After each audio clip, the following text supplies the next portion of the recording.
I'm Jonathan Mopsy, in for Jamie Poisson.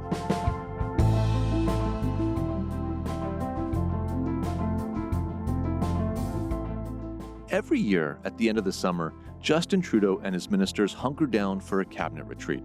It's a chance for the government to set its agenda before the fall sitting of Parliament.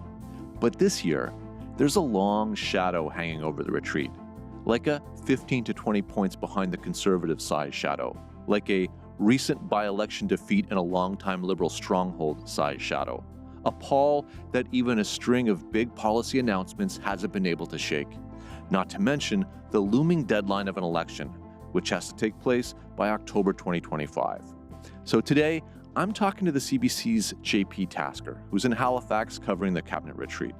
We're going to talk about how the Liberals are trying to reverse their fortunes, the kinds of changes people inside the party would like to see, and whether they've got enough time to turn things around.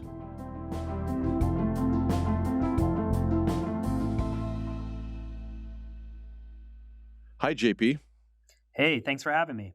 So I mentioned off the top how dire recent polling has been for the Liberals, and they've got about a year until they have to hold a general election. So what's at stake for the party at this retreat, JP? Everything. Yeah, everything. They've got to try and turn things around. The Liberal Party has been down in the polls for like 12 to 18 months at this point, and everybody knows it, right? They're not just down, they're down by double digits. People are tired, they're cranky, they want to see new leadership at the top.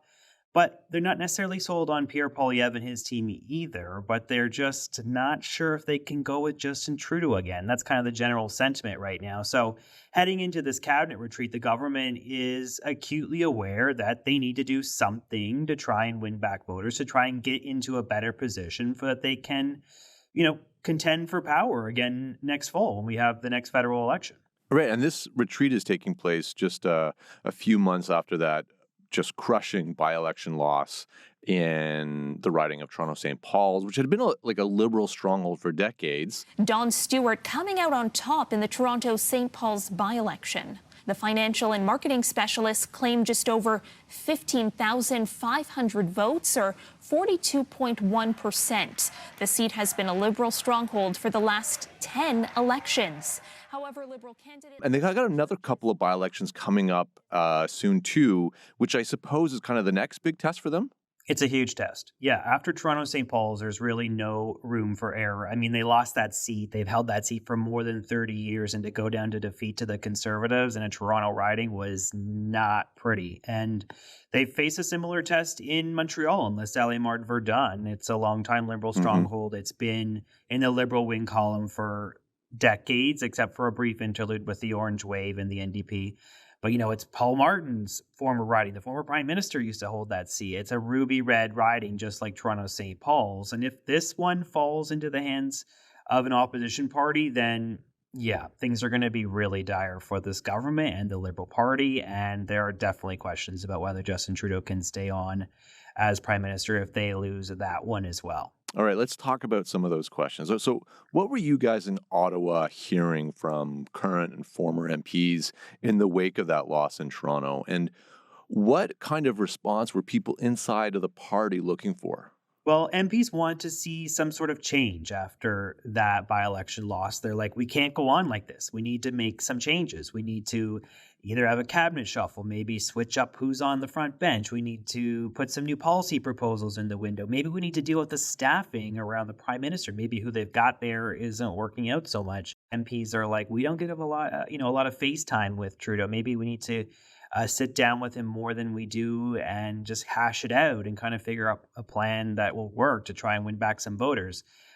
Some people were also calling for the prime minister to step aside. We only actually had one sitting Liberal MP come forward publicly to say Justin Trudeau needs to go. CBC News has obtained an email sent by Liberal MP Wayne Long to the entire caucus. He writes, "For the future of our party and for the good of our country, we need new leadership and a new direction. The voters have spoken loud and clear. They want change. I agree." But we heard from other MPs behind the scenes. They were whispering into our ears saying, we don't know about this guy. We're not sure if we can actually win with him. We might need to think about ousting him. And, a lot of that kind of crumbled over the summer. A lot of people went off and enjoyed their vacation and they weren't necessarily thinking about politics, MPs included. So a lot of that sentiment has died down a bit. But as we approach this cabinet retreat, we were talking to a number of MPs who are like, yeah, we're not sure if they really have a great plan to rescue this party and to get us back into contention. We're really going to have to see some changes coming out of this retreat in Halifax. And to this point, there haven't actually been any substantive changes to the Prime Minister's office, to cabinet, and there have been some policy changes. We can talk about that later, but some of the things that MPs are really angling for, it's basically the status quo right now.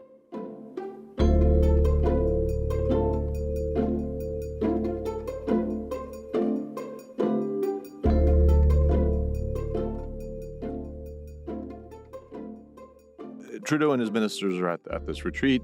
You're there in Halifax. It wraps up on Tuesday. What are the ministers trying to get done in Halifax?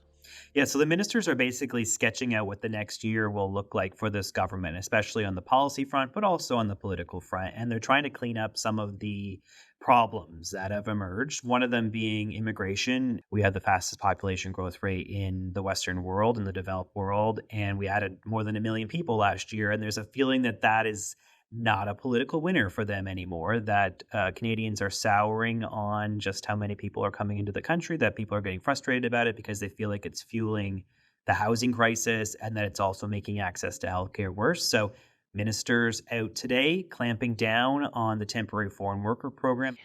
We will have, with today's changes, about 65,000 fewer people participating in the temporary foreign worker program. Why is that important? It's important because we want to see Canadians and permanent residents have access to entry-level jobs in what has been known as the low-wage stream up to now. And the Prime Minister himself floating today at a press conference when I asked him about it, that they could also be looking at the number of permanent residents that are coming into this country too. Those are the discussions that we're having as a cabinet here and over the coming months, making sure that our immigration, which continues to be an extraordinary, important advantage that Canada has in the world, continues to be the way we operate, but it has to be done right. So we're looking at the various streams to make sure that as we move forward, which would be a major development because this government, of course, has really championed immigration, said it's a big win for the economy. They're expecting 500,000 of them next year. That number now up for debate. Tell me what you think is behind that reversal with the temporary foreign workers. Like, what's the politics that's motivating that shift? Well, while the economy is doing reasonably well, like inflation is coming down and we haven't had a major recession at all to this point, the problem is that the unemployment rates for immigrants has actually gone up substantially. It's nearly double what it is for the overall unemployment rate. So about 12% of all newcomers in this country are unemployed right now. And also for young people, it's even higher. It's over 13%. And a lot of young people struggled over this summer to get a job. And there's a feeling out there, experts have backed this up with some research, that temporary foreign workers, especially in the low wage stream, have been crowding out some permanent residents here and young people. And that places like Tim Hortons, McDonald's, convenience stores, working at tourist attractions and hotels and motels over the summer, that people weren't getting those opportunities because businesses are essentially importing cheaper workers from abroad to do those jobs.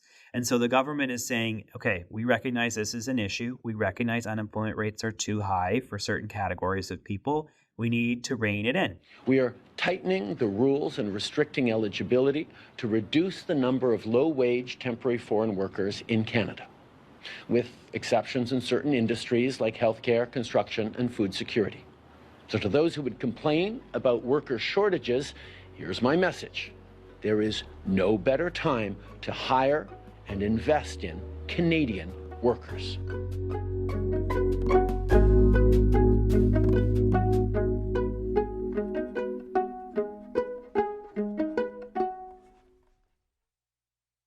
Ahead of this cabinet retreat, some Liberal MPs spoke to your colleagues Ashley Burke and Kate McKenna about the changes that they wanted to see to help the party try to turn things around. I imagine you've been hearing many of the similar things. So let's try to break that down a little bit. For starters, many MPs think the party needs a new communication strategy. Why? Like, where do they think the party is failing when it comes to communication? Well, Pierre Poilievre has successfully captured the zeitgeist, if you will, right? Like he has been defining the agenda for a long time since he was, first elected as leader of the Conservative Party. He's been able to hammer the government on housing in particular, right? Going after them continuously. You graduated, you got a job, you work hard, you can't afford a home. This is obviously because housing costs have doubled under Justin Trudeau. Now, 9 in 10 young people believe they'll never be able to afford a home. This is not normal. And there's a feeling that the Liberals need to grab the reins again and start being in charge of the communications messaging and just have more of a lead on things and not just responding to what the Conservatives are raising, that they want to be out in front on some of these issues, not always being on the defensive. And so a lot of MPs feel like the government needs to be more frank about where it's failed and be more contrite about where things haven't gone well, and not just bury their heads in the sand and pretend like everything's all right when they are down double digits. When some polls put them down more than 20 points, you can't just carry on as business as usual. And they want to see some meaningful change on that front and also present a better vision for the country for the future and be more positive and hopeful and optimistic about where things are going. And they feel like they haven't really done a great job of that over the last little while, and they need to have a bit of a reset. The federal government owns tons of land in cities and towns across the country. You could build a lot of homes on those lands, so that's what we're going to do. We're offering up that public land for housing. And we're not just going to sell it all to developers, we're going to long-term lease it. See, by leasing... Affordability, housing, probably the two most pressing issues for Canadians right now. And Chrystia Freeland, Deputy Prime Minister and Finance Minister, has been the face of some of the party's biggest announcements on those files. We know that some homeowners are concerned about their mortgage payments and about renewing their mortgages at a higher rate. To further support these Canadians, we're announcing stronger measures through the Canadian Mortgage Charter. Are the party's communication struggles about more than just Justin Trudeau? Yeah, I mean, a lot of MPs have voiced frustration about Chrystia Freeland with me and with my colleagues, Kate McKenna and Ashley Burke and others. And they're concerned that, the budget in the spring was supposed to be this big policy document that would turn things around, that they'd see a nice big bump. They're going to slap capital gains tax on the rich, and that would really bring in some progressive voters back into the Liberal fold. Today, it is possible for a nurse or a carpenter to pay tax at a higher marginal rate than a multi-millionaire. That's not fair. People were really hopeful that this ambitious housing plan that was announced also in that document would be pretty appealing to especially young people who are really struggling to find an affordable place to call home. I've heard so many people say, I did all the right things. I studied really hard. I got a good job. I work hard at that good job. And still, things don't seem to be working out. And to me, it's about saying, as a country, we have to fix that. And that didn't really happen. And there's a feeling that Freeland might, she might not be as useful as she once was, that she might not be the best messenger, that she might be a bit condescending, frankly, in her public messaging. And they're feeling like maybe we need to swap her out and get somebody else in. If Justin Trudeau is not going to go, then maybe Freeland as his deputy should be the one to maybe be the fall gal for all this.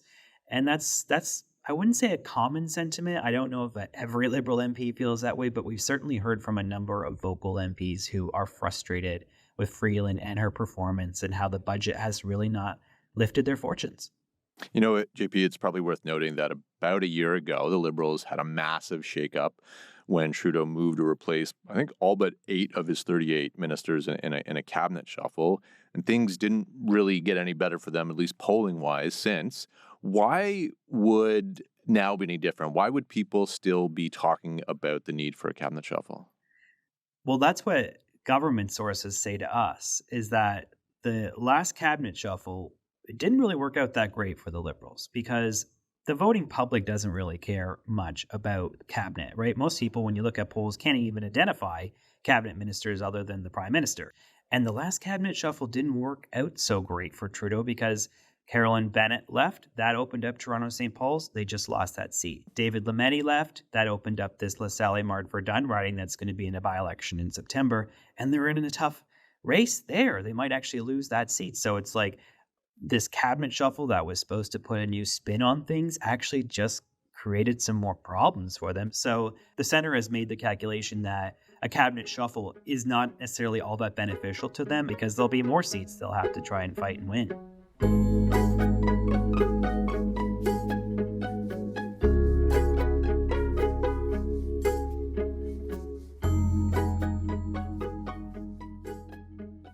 It's interesting that the Liberals are also reportedly taking inspiration from the Democrats in the U.S. under Kamala Harris. The Dems have been surging in popularity since she became the presumptive nominee last month. And the CBC piece that I was mentioning by Ashley Burke and Kate McKenna, apparently a couple of MPs told them that Trudeau has been kind of trying to match the joy message that's been so successful for the Harris campaign. But I kind of wonder, JP, are they misunderstanding what happened there in the U.S. and why Harris may be surging in the polls? Yeah, it's really a just completely different situation in many ways, although there are some similarities. I mean, I've been asking some cabinet ministers over the last couple of days, hey, you've seen what's happened in the U.S. The Democrats swapped out their leader. They got Kamala Harris in there. Now they're enjoying a pretty sizable bump in the polls and a lot of enthusiasm among party members. Does that give you, pause? Does that make you think maybe we should do the same thing here in Canada? Maybe we should get Trudeau out and get somebody else in, and maybe things will turn around for the Liberal Party. But cabinet ministers not biting on that, saying no, they haven't felt like they need to mimic what's happening in the U.S. But yes, some MPs are looking south of the border with envy and seeing, a progressive party on the upswing after they were in the doldrums a little bit under Biden, and thinking maybe we'll just try and copy some of the rhetoric that they're using there and use it here. But, I think Poilievre and Donald Trump are different sort of opponents. There might be some similarities on some fronts. They're both more populist, certainly, and more right-wing on some issues. But they're also different. Some people saying Trump is more of an existential threat to democracy and to the U.S. and its future, and Poilievre is not quite the same kind of character. The reason why Kamala Harris is seeing improved fortunes is people are just tired of Trump, and people are tired of Trudeau in this country. They're not necessarily tired of Poilievre at this point.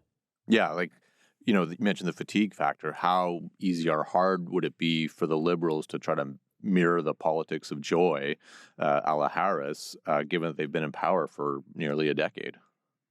Yeah, it might be easier for a different Liberal leader to go that way, right? It might be they could take a page out of the Kamala Harris playbook if they had a fresh face at the top. But it's tough for Trudeau, who's been in there for 9 years. They're going into their 10th year in government, to be like, rah, this is a fresh new start. It's all about joy. It's all about hope. We're going to turn things around. It's going to be great.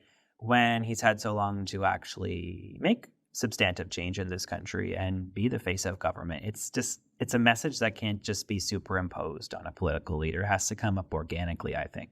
As you know, the Democrats in the U.S. have switched up their leader over the summer, and they're seeing some success in the polls. They're now competitive with Donald Trump, whereas before it seemed hopeless. And there's a lot of enthusiasm among party members. Does that give you pause and make you think maybe we should have a leadership swap here in this country to revive the Liberal fortunes? Absolutely not.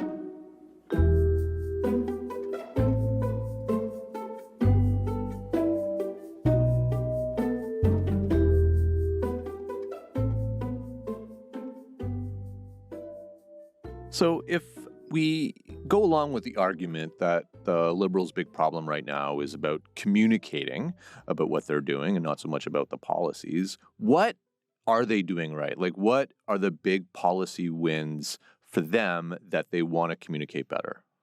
Yeah, well, inflation, which has been such a major issue for the country for the last number of years since that post-COVID period, is starting to come down. We are seeing the Bank of Canada go ahead with some interest rate cuts, which does make life more affordable, especially for people that have a variable rate mortgage. So the government is happy that the independent central bank is going in that direction. They hope to see more cuts in the months to come so that it doesn't cost so much to borrow, to buy a home, to buy a car, to have a second property, to start a business, whatever it might be. That definitely makes things better for people. And they're saying that they deserve some credit for that because they have tried to rein in government spending and that's given the Bank of Canada some leeway to actually pursue interest rate cuts, and inflation has been able to come down. They say that they've been harder on grocers and retailers and that they've been able to keep prices in check there. They've also brought down the cost of cell phone plans, and that's given some people a bit of a break on their cell phone bills every month. So they're trying to say, yeah, this is all our doing. Things are going better and you can thank us for it. But I'm not sure if the public is really giving them credit for relatively good economic situation. I don't think the public is necessarily thinking they've had anything substantive to do with things becoming more positive overall. And so the Liberals are really struggling to take credit for something that a lot of people blame them for in the first place. Now, I think it's fair to say that there's also an issue of timelines here, timelines that aren't really compatible with each other. So, for example, the Liberals have announced this plan to build 3.9 million homes by 2031. And whether or not you think they can meet that goal, that's still 7 years away. But people are feeling, obviously, they're feeling the housing crisis now, and an election has to happen next year. So are the timelines for these plans, for these policy announcements, just too far away for the Liberals to move the needle at this point? Yes, absolutely. I mean, you can't build a home in a month, right? You're not going to be able to turn around your standing on the issue of housing with voters over the short term or even the medium term. It's really a long-term thing. A lot of the things that they're doing now to try and improve the housing picture will not be they won't materialize for years to come. And we actually look at the housing start figures from the Canadian Mortgage and Housing Corporation, which has a good look at, where things are at. Despite all the government programs, housing starts are about the same in July as they were in July 2022. So, some of the things that they have been able to accomplish over the last year, like cutting deals with the cities to speed up planning and cut some red tape around getting more units into smaller pieces of land, all of that's well and good, and it will certainly improve things, but it hasn't materialized yet. And it won't necessarily come together before the election in October of 2025. And so they're fighting against the clock. They're fighting against the clock and trying to turn things around. And so they're hoping that they're going to try and hang their fortunes on the economy. And that's really what they think will help them in the long term, is that if inflation and interest rates really do come down to a much more manageable level, that people will eventually thank them for what they've done. If the stock market stays high, people that got stocks in their RSP will be like, things are pretty good under the Liberals. Do I really want to take a risk with Pierre Poilievre? We're not sure about that guy. How's the economy going to be with him?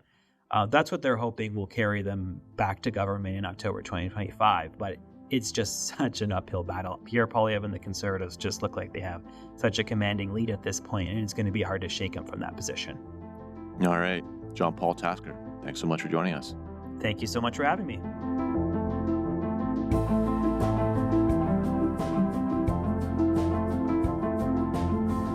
That's all for today. Thanks for listening to Frontburner, and we'll talk to you tomorrow.